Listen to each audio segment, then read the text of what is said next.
Hey, all you steel pushers. Here is the last show of the three-part series, Textbook versus Reality. Take it away, Peter and Steve. Speaking of motivations, well, everyone's motivated differently.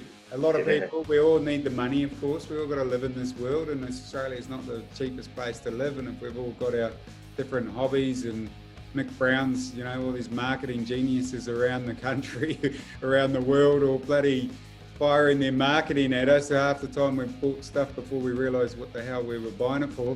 They've got to be money driven, but what's some of the other things that come along with it, Pete? Yeah, good question. Just as a bit of an insight, sometimes people ring us and they say, look, what I want to do is I just want to get my team motivated. Just want to get them motivated, Peter. And so one of my team would sort of try and unpack that. Look, here's the thing. Motivation is important. There's no question about it. But if someone is an idiot and you motivate them, all you got to motivate an idiot. That's freaking dangerous. So it's not just about motivation. So as it relates, but motivation is really important. So as it relates to the sales space, for the benefit of the pushers, there are in fact 8 motivators. And I'm going to put these up on the screen as well, and I'll just see if we can unpack them. Righto, coming up here are motivators. So what is motivation? Well, motivation is what motivation is to different people. And you, me, the pushers, we've all got different ones. So I'm going to give you some of the common, well, not the common ones, I'm going to give you the 8 motivators that motivate salespeople. This is not people in general, but just in salespeople. I'm going to tell you why understanding what motivates your individual salespeople matters from a leadership and a management perspective. So the first one is money. So there we got 5 bars. This example, this particular guy or girl is very, very, very motivated by money. So why is that important for a business owner to be aware of that about a salesperson? If you are creating a business where you want to pay a more of a reduced base salary and a higher reward or compensation scheme based on sales or GP retained or targets, whatever, it's really important that you find someone who is highly motivated by money. So let me give you some examples. People in the automotive industry, people that are very, very low base with commission. People in the project home building space, low base, high commission. If you found someone, if you're looking for a hunter and you're going to put together a program, put together an incentive package, and you were to profile this guy or girl and found out that they've only had 1 or 2 bars around money, that's going to be problematic because they're not going to be motivated by the package. It's going to be something else. So money is important. It also drives a lot of culture. All of these things drive culture. Competition, opportunities to win against colleagues and competitors. Competition is a really strong motivator or demotivator for salespeople. For example, if you're running a business and you've got all of your sales activities up there in lights on the day or even by hour, or they're live and they're forever up there on the board, as is machines for you, it's really, really important that you have salespeople who are highly motivated by competition. You would want at least 4 bars, or if not 5. Because if you had someone on your team and you were displaying all of these figures to the entire team or to the business, and competition demotivated you, that person could not only is not only not motivated, they're demotivated, and it could affect performance. So again, the reason businesses profile these people before they start, or even after they started, is to understand who's who in the zoo. Achievement is another strong motivator, and that's someone who has very clear goals and situations where personal performance is key. In other words, if you are looking for someone to be autonomy we'll get to in a minute, but someone who's not going to do very little micromanaging, they're macro-managing, you've got a good package, they're motivated by the right things, in this case, hypothetically, if it was money, and they're really driven by achievement. When you've got strong money and strong achievement, and particularly strong pace we get to, that person is typically well-rounded and very suited for a strong sales role. So achievement is something where they take it upon themselves. Steve and I were talking with youth pushers. We just get up and do it because this is just what we're going to do. We haven't got any other freaking option. But more importantly, this is what I want to get done today. It doesn't matter what the boss wants. Not that not that we're not our own bosses, but it's having people on your team. It doesn't matter what I want; they're going to do it for themselves. If that makes sense. Thanks. An environment where parents, a lot of it, And sorry, it all comes back from when they were kids, Yeah. Around in the old backyard, and the parents, the way they're brought up, and the achievements, and the schools, and it comes from there. So you can train this in and teach it in, but it's like most of the time they either walk in the door with it or not. Well, that's right. So to my children, Steve, I say, look, formal education, that's going to get you the job, but it's the self-education that'll get you your lifestyle and what you want. And it's these types of intrinsic development tools like resilience and drive and capacity to set personal high expectations on yourself.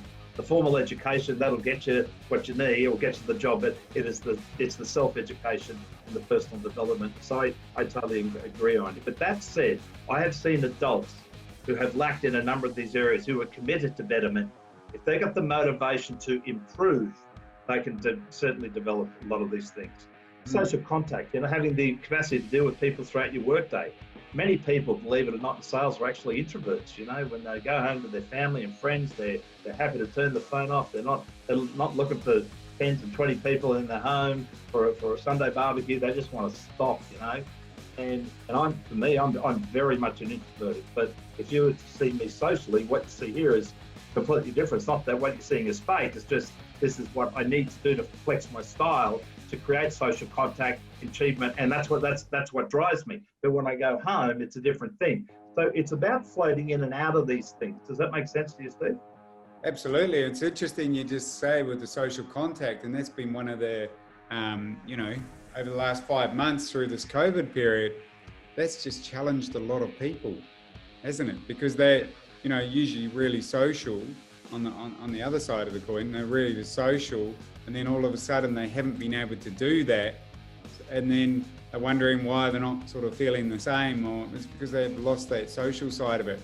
So that's what, when these steel pushers and these businesses all put them, go and work from home, and if they're just bringing them up on a Friday going, how'd you go this week? It's too late. We put some structure around it, and now sales teams have gone the best it's ever gone. Yeah. And it's because we got the structure around it and the social contact and the meetings throughout the day where they know they're still part of something. And if someone's not running too well or a bit down, then the others could pick them up and they can see it, So totally. Really important. Absolutely. And I think you just nailed it, like when you said that they're part of something. I think what team members want to know, whether it's pre-COVID or now in COVID or post-COVID, they want to belong. At the end of the day, we're all part of a broader community, more so than ourselves. And we like to come to work, and we like to contribute, we like to be recognised, which we'll get to in a moment. And there's lots of things, So I think, I've seen the job that you have done there with your team, and the way that I feel that, and this will be up to the steel pushers, but the way that they've continued to engage during this has just been very real, if that makes sense. So it's a different environment, but it's been very well managed, because they haven't been alone. Recognition is an environment where one receives plenty of praise and recognition for good work. Now, recognition's great, and we all like, to have, job well done. The reason that's an important thing for you to understand, steel pushers, as a motivator, is that if someone has a high need, meaning 5 bars, like this particular example, for recognition, it is incumbent upon you or the business owner or the leader to make sure that they're getting plenty of that. It's not I'm not saying that people don't like recognition, but when it becomes a motivator, if you don't deliver that, you're not going to get maximum performance out of it. If you deliver recognition as a broad brush across the business, that's not going to work for those people. So if you had a line of sight, I've got 3 on my team, 1 is high need of recognition, and 2 don't really care about that. They're not better or worse or good or bad, but they're motivated by other things. That's really important, that you manage to the motivator. Coming up on Steel Pushers. Maybe two need help with one area, one needs help with another area. So it's very, very customized. This is what's called the sales cycle. It's not rocket science. It's not complicated. The life of a salesman. A brand new month, a brand new sales quota. Look out, world, here I come. But what if you had an app that brought in sales leads around the clock? An app that made it easy to advertise your machines in high definition, in full motion, and help you sell faster with market trends and sales training. Uplist is a sales tool in your pocket. See the demand, then satisfy it. Put your best foot forward.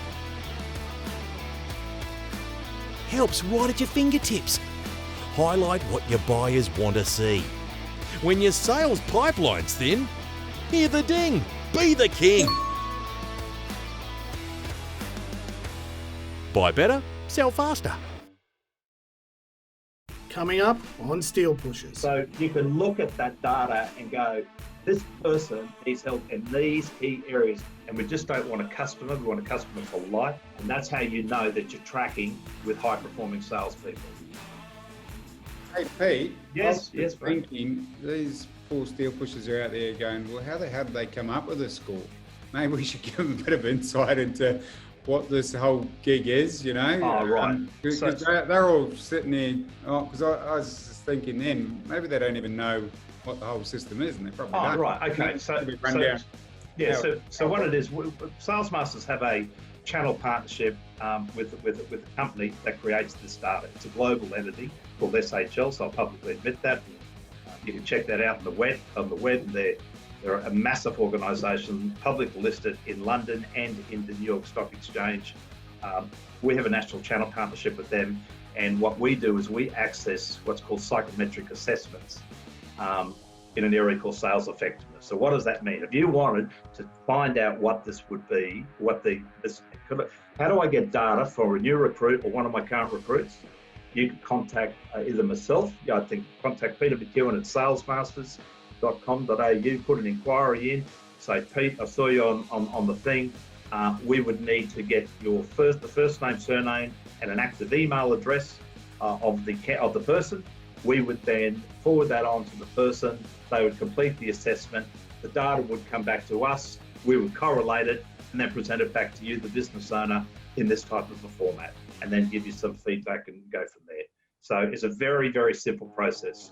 So I'm just I'm not saying that to promote this. I'm saying that I hope answers the question. It's an online assessment tool that businesses can just give to us. We get it done, and then they've got the input.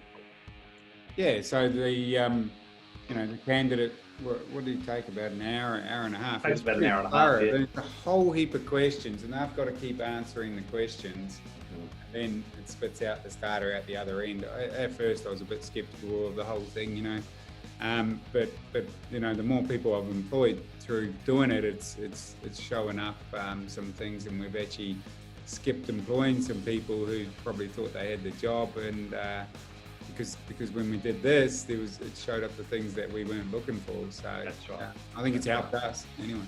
Yeah, I think all it is to try and de-risk businesses when they're employing. And the second thing is businesses, our clients use it to say, well, okay, I'm pretty happy with my current salesperson or the salespeople on the team. I'd like to use this as a development tool. So rather than just putting everyone in a room to help with the qualification or closing, maybe two need help with one area, one needs help with another area. So it's very, very customized. So we would typically just put together a series of online coaching sessions to help that business or person. Yep. But that's basically the 8 motivators, growth and autonomy. So understand what motivates different people and be aware it's not good or bad, right or wrong. Just know what you need as motivators in your business. That's the key. Pete, time's flying by, but we want to get to, can we just skip through this, show them the sales cycle and show the traits of it? We'll do it a little bit quicker, and then I've got a couple of other questions I've got here that I really want to get across. Right, okay. So we take all this data, and then what we do is, this is what's called the sales cycle. So it's got 8 steps on it, and it's pretty well same sales. This is what we would consider to be a best practice sales cycle. Looking at 12 o'clock, developing a game plan. So that's prospecting. Who is our target audience? We need to make contact with them. We need to build desire. We've got to create the right options for them. We've got to present or quote it, proposal. Then we need to close it. And we just don't want a customer. We want a customer for life. So how do we satisfy that customer? Then how do we manage and grow the account for further revenue? So it's a really, really clear, succinct understanding in the business. It's like a salesperson may say, what am I down here presenting when I haven't built desire? It's about really bringing front of mind. And using this example, we take all of that data and then we've mapped it, as you can see here. And I'm going to put it here on another graph now. So this particular person, developing a game plan, analysing the market in depth, putting effort into positioning products and effective sales results. 3, 3, 3, 3, closing, bringing the business home, managing the customer for timely decisions, dealing with objections, negotiating final price and decisions of sale. A bit problematic down here. So that person would really develop from a closing program. Maybe a bit around building desire, engaging the customer emotionally, creating a preference to buy and a feeling of fondness about the product or service. Managing and growing, it's like, shit, we need, now that we've got this customer, we want a customer for life. So I've got to give this person some assistance. They're pretty good in the hunting space here. They need help in closing, pretty good at satisfying, but I need them to manage and grow, which is maintaining the customer relationship after the sale is completed. So you can look at that data and go, this person needs help in these key areas, because the goal is to build them 3s to 4s and 4s to 5. And then what that will do from a graph perspective, you want to get that out as far and as wide as you possibly can. And that's how you know that you're tracking with high-performing salespeople. So it's not rocket science, it's not complicated. You've got foundations. Who are they? What are their motivations? What's their skill set? And then develop it. And you got a smooth wheel. That's what I always thought when I first saw this, and if it's a bit jagged and you can bring them out and get them more balanced, well, then they do the job better. So the thing I liked about it was you could clearly see which stage they needed training in, because if they're not closing sales, but they're doing all the presenting well and they're building desire, but they get the closing part, it was a tangible area that we could go, right, let's go to closing and help this. Just help in that one area, because this needs to come out here. Yeah, exactly. Right. Oh, look at you. You even know you got there. What's that? Just the magic, man. Right. Speaking of magic, man, because there's plenty working from home and doing these virtual meetings, have you got any good tips for us on, running these meetings and communication and anything that can help through live streaming? Yeah, I have.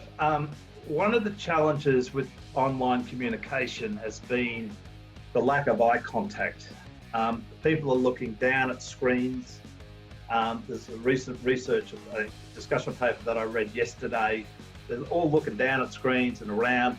And people actually, 26% of people spent over 1/3, 26, that's almost 1 in 4 people, spent over 30% of their time on a conference call looking at who?